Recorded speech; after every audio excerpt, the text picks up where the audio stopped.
Hello and welcome. Now in this video we are going to walk through a few tips that you can use when you are recording instructional style videos. In instructional style videos you will be either narrating or you'll be discussing points as you scroll through your PowerPoint presentation or your presentation software. Now there are a couple of settings that you are going to want to be aware of. The first is you're going to want to be aware of the Design tab. And if you're not using PowerPoint, you'll want to find the equivalent in the software you're using. In PowerPoint, you will notice that there is a diagonal button here that says Slide Size.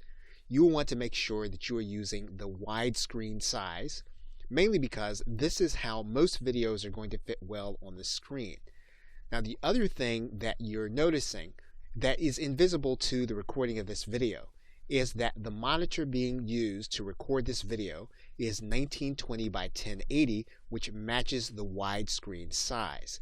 Now if you have a monitor that is of a different size and you're not recording on that monitor, you are going to want to use one that's going to be either a custom size that'll be proportional to the monitor you're using, or one that's very close in size, whether it is 4 by 3 or 16 by 9.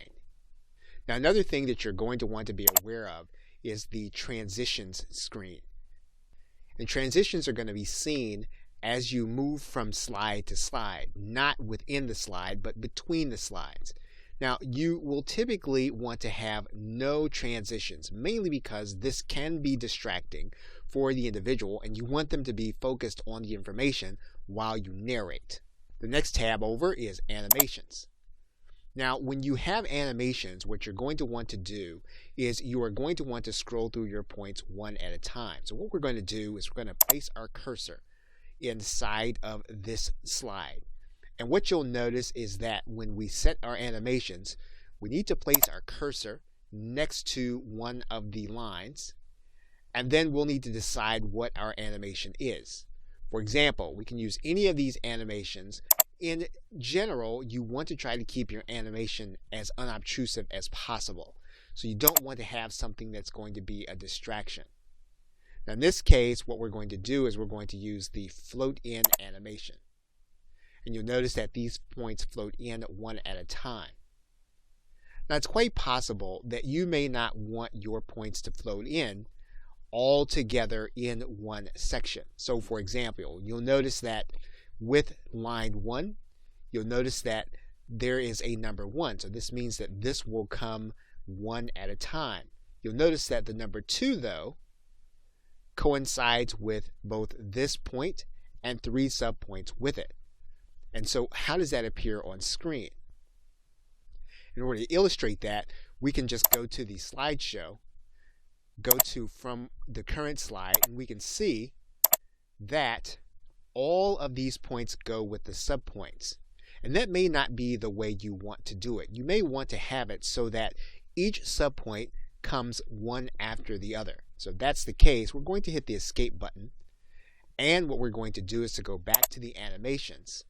And we're going to place our cursor at the first subpoint.